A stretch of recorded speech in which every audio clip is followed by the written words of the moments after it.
दोस्तों आज पेश है मौत मेरा नाम।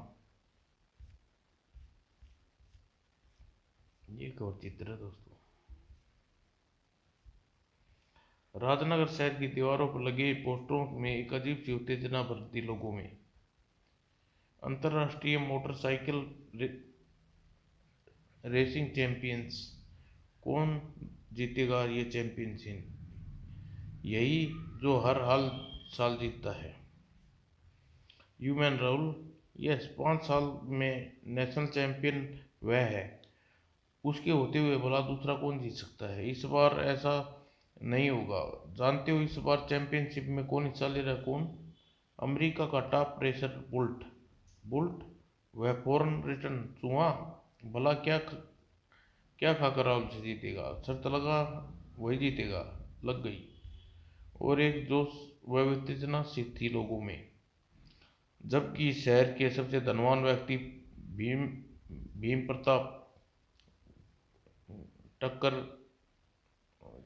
ठक्कर के यहाँ। तुमने उस लड़के को हमारे ढंग से समझाने की कोशिश की, यस सर, लेकिन वह किसी भी कीमत पर रेस से हटने को तैयार नहीं है। यानी वह रेस में हिस्सा जरूर लेगा? Yes sir. और उसने रेस में हिस्सा लेने से बोल्ट साहब का जीतना मुश्किल हो जाएगा। और उस सूरत में मेरे देश तो क्या विदेश तक फैली अपने बेटे की शोहरत को बट्टा लग जाएगा। Yes sir. लेकिन भीषम प्रताप ऐसा नहीं होने देगा। यह चैंपियनशिप मेरा बेटा जीतेगा, सिर्फ हमारा बेटा और कोई नहीं। और वह अपने बेटे से मुखातिब होकर बोला, इस रेस का कोच कौन है? टोनी डिसूजा। रेस शुरू होने से ख़त्म होने तक हर देखभाल का इंचार्ज वही है। टोनी डिसूजा। कुछ ही क्षणों में बंगले से भीषम प्रताप के बंगले से निकली कारें और जाकर रुकी मोटरसाइकिल चैंपियन को टोनी डिसूजा के बंगले के सामने। टोनी डिसूजा भीषम प्रताप को अपने सामने देखकर हड़बड़ाया। अरे ठक्कर साहब, आप खबर भिजवा देती होती, मैं खुद आपसे मिलने पास चला था। दुनिया की यही रीत है डिसूजा, प्यासे कुएं के पास आना पड़ता है। मैं कुछ समझा नहीं सर। समझने की बात सिर्फ इतनी है कि डिसूजा, हम चाहते हैं कि हमारा बेटा बुल्ट इस हाल में चैंपियनशिप को जीते। तुम उसके कोच हो। तुम समझ गए ना हम हमारा मतलब? आप चिंता मत कीजिए, समझ लीजिए बुल्ट साहब, यह रेस जीत ली। शाबाश डिसूजा, समझदार आदमी हो तुमने यही उम्मीद थी। बोल्ट बेटा, डिसूजा साहब को इनका मैं ताना दे दो। Yes daddy. ये लो 10 लाख रुपये, तुम्हारी हमारी तरफ से छोटी सी भेंट। 10 लाख रुपये?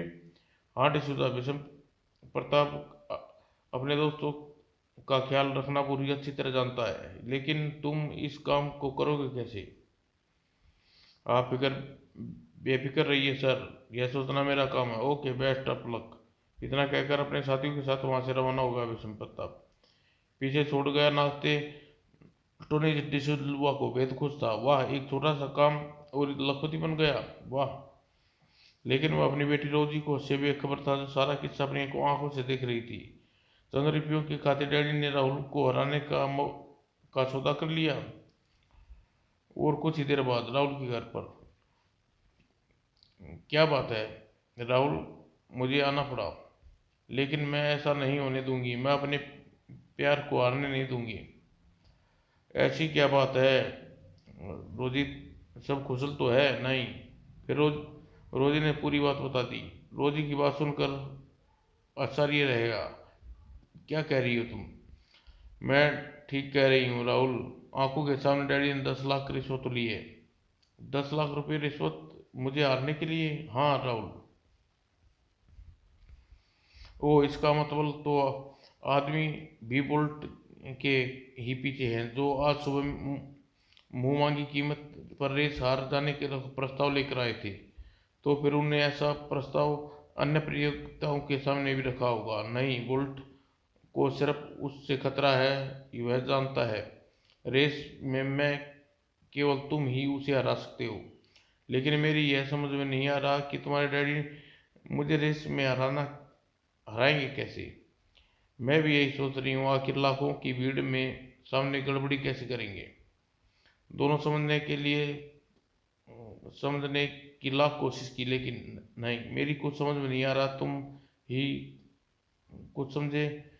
क्या क्या विचार है? विचार कैसा? रेस में भाग लेना ही है। सावधान रहना राहुल, तुम्हारी हार बर्दाश्त नहीं करूंगी। चिंता मत करो रोजी, मैं पूरी तरह सावधान रहूंगा। समझा बुझा कर राहुल ने रोजी को वहां से विदा किया, लेकिन उसके मन में वो उलझन में अभी भी फंसा था। डिसूजा मुझे रेस किस तरह हराएगा? अगले दिन रेस के खास तौर पर बनाए गए मैदान में bolt bolt Rahul Rahul bolt और उधर ट्रैक पर मैं यह रेस जीतूंगा राहुल, यह तो समय ही बताएगा बोल्ट। अगर मैं इस रेस में जीत गया तो मुझे तुम्हें 10 लाख रुपए का बड़ा दुख होगा। 10 लाख? कौन से 10 लाख? वही जो तुमने डिसूजा को दिए। राहुल की बात सुनकर हिचक पड़ा बुलेट, चाहे और आंखें फाड़ ली बुलेट, लेकिन तुम जीतोगे नहीं दूंगा। बुलेट कुछ कह पाता उससे पहले ही अगले ही पल तीर बन गई सभी मोटरसाइकिलें, एक दूसरे को पीछे छोड़ने की होड़ में लगे हुए थे सभी, विशेष दर्शक में। गुड, लेकिन क्या किया तुमने? कल रात में रेस के नियमों के अनुसार हर रेसर की बाइक को रेस से पहले चेक किया जाता है। कल रात सारी बाइक्स चेकअप के दौरान हाउस में खड़ी करती थी, तो मैं चोरी छिपे चेकअप हाउस में घुसा और राहुल की बाइक की खोज की। और राहुल की बाइक मिलते ही मैंने काम में जुट गया। और उसके आप बुल्ट साहब को जीतिए समझिए। सचमुच तुमने खुश कर दिया डिसूजलो। देखिए राहुल की बाइक के पहिया डगमगा रहा है। ओह, दिखाओ। और सचमुच, ओह एक्सीलेंट। बाइक संभालने में बहुत मुश्किल हो रही है। लेकिन राहुल की बाइक रोकने मूड में नहीं था। मुझे हर हाल में यह रेस जीतनी है, चाहे कुछ हो जाए। पहिया डगमगाने की वजह से राहुल की बाइक पूरी तरह लड़खड़ाने लगी, मगर किस्मत आज राहुल के साथ न थी। अचानक डगमगाहट से बाइक का पहिया बाहर निकल गया। ओह, परिणाम स्वरूप इसी के साथ चाहने वाले बैरियर तोड़कर ट्रैक पर दौड़ पड़े। और इसी के साथ हुई एक घोषणा, इस एक्सीडेंट हो जाने की वजह से आज यह रेस कैंसिल की जाती है। और रेस कैंसिल हो चुकी थी। जीत कर भी हार गया बुलेट, और इसी बात का गुस्से में भड़कर निकाल दी। न केवल जीत कर भी हार गया, बल्कि उस कमीने राहुल ने यह भी पता चल गया कि उस हराने की साजिश हमने रची है। अगर वह कमीने अपनी जुबान खोल दी तो हम सब जेल की सलाखों के पीछे होंगे पापा। नहीं, ऐसा नहीं हो सकता। इज्जत पर दाग लगने से पहले राहुल को अपने रास्ते से हटा दूंगा। भीषम प्रताप क्या है? राहुल कहाँ होगा इस समय? यह तो उसका मर्डर ही एकमात्र इलाज है, वरना हम सब उसके हाथों में हथकड़ी होगी। इस समय वह अपने घर में बेहोश पड़ा है। एक्सीडेंट की वजह उससे ज़्यादा चोट नहीं आई। अपने साथियों को लेकर उसके घर जाओ और बुलेट और राहुल की बेहोशी में मौत की नींद में बदल डालो। Yes daddy. और कुछ देर बाद उसके घर के बाहर, ये घर है, ऐसी भयानक आग जलाना चाहिए कि राहुल को बचकर भागने का मौका ना मिले। और कुछ देर बाद राहुल पर घर में फूटी बोतलों भरी बोतल, अगले ही पल भयंकर आग में गिरा हुआ था राहुल का घर। अब जल्दी चलो यहाँ से। फिर चल दिए और उछाली मसालें पीछे, तबाही छोड़कर। लाख सिर फटकने के बाद भी पुलिस को इस भयानक अग्निकांड का कोई सुराग नहीं मिल पाया। कितनी भयंकर आग लगी हुई थी, बेचारा राहुल की हड्डियां जलकर राख हो गई। इस अग्निकांड की वजह हर किसी के सीने में ठंडक थी, तो वह विषम प्रताप और बुलेट के साथी। हाँ, सदा के लिए खत्म हो गया तेरा प्रतिद्वंदी। अब दोबारा होने वाली चैंपियनशिप प्रतियोगिता में विजेता आपका बेटा होगा। और कमेटी की से कहकर रेस दोबारा आयोजित करने की सिफारिश करूंगा। जल्दी दोबारा आयोजित की गई अंतर्राष्ट्रीय रेस चैंपियन, जिसमें वह एक बार एक नाम ही घूम रहा था, वह नाम था बुल्ट। बुल्ट बुल्ट इस चैंपियनशिप। प्रतियोगिता शुरू हुई। आंधी तूफान की तरह अपनी बाइक दौड़ाता बुल्ट विजय की तरफ बढ़ रहा था, लेकिन जीतना शायद उसकी किस्मत में नहीं लिखा था। यह रेस तेरी जिंदगी की आखिरी रेस होगी बुल्ट। इसी के साथ हाथ में नजर आने लगा एक लोहे की रॉड, और हवा में उछलने के एक पल भी नहीं लगाया उसने। वो रॉड उसके अपना कमाल दिखाया दूसरे क्षण। आह!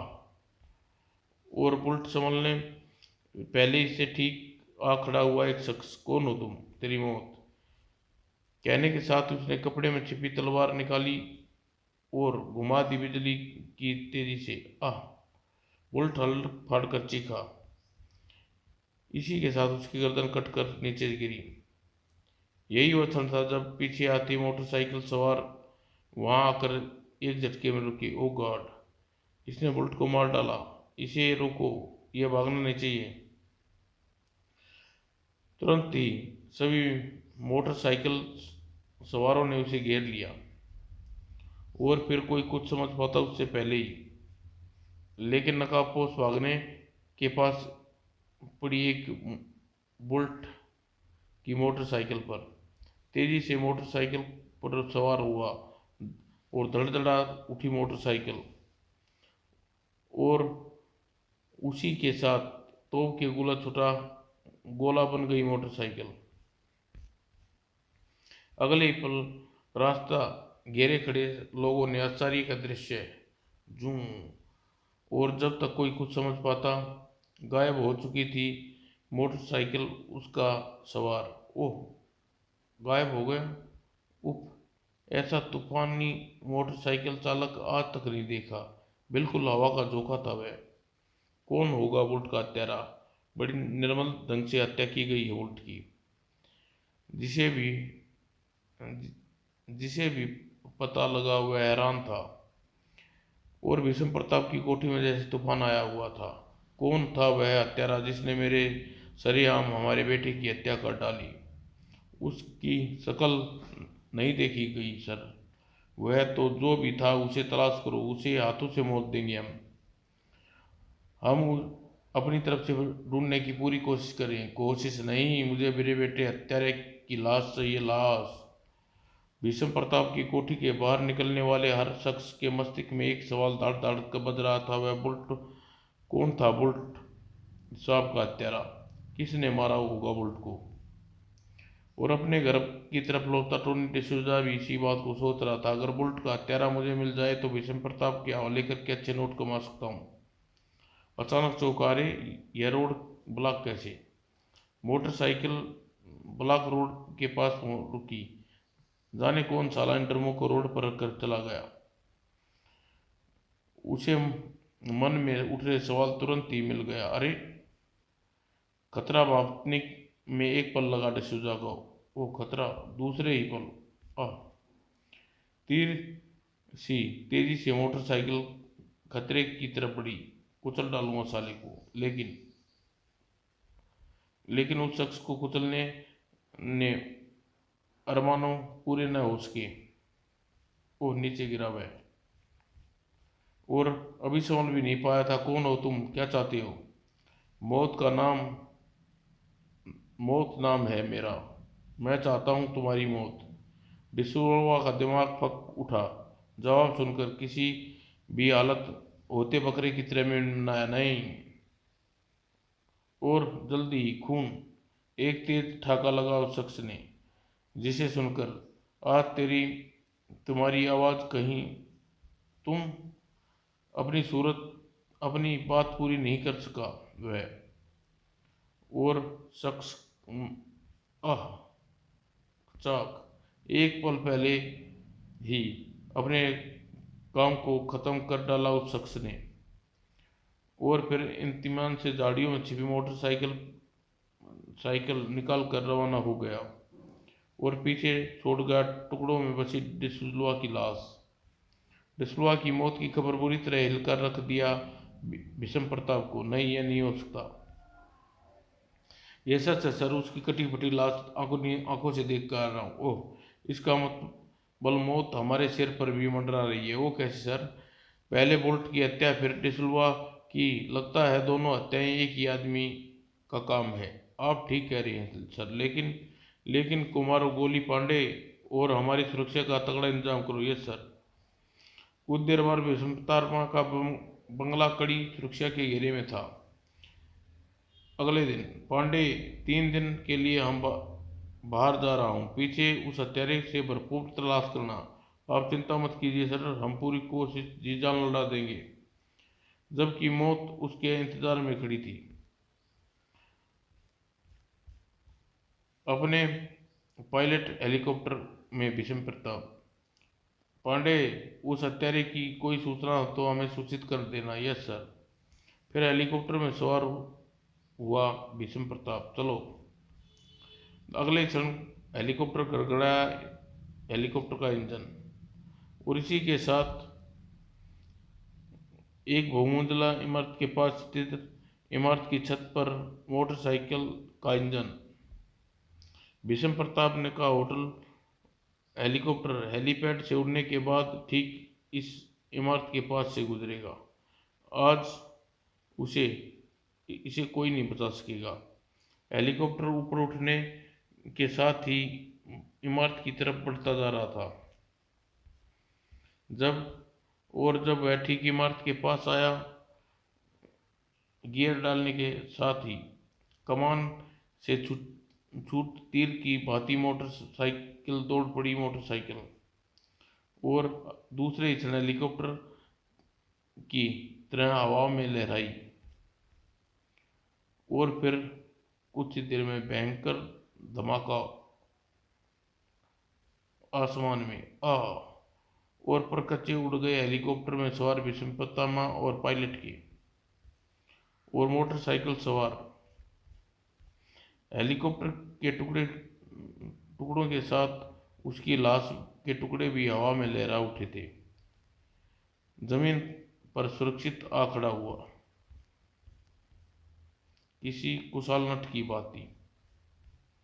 शहर के इस कोने में भीषम प्रताप की मौत पर लोगों का जमा हो गया, जबकि शहर के दूसरे कोने में स्थित एक साधारण घर में आज और अभी इसी शहर को छोड़कर कहीं दूर चला जाएंगे। राहुल, इससे पहले मैंने 1000 बार तुमसे इस शहर को छोड़कर चलने की बात कही, लेकिन तुम कभी नहीं मानी। लेकिन आज अचानक मैं आज जाना मैं जान सकता हूँ रोजी, ऐसा क्यों?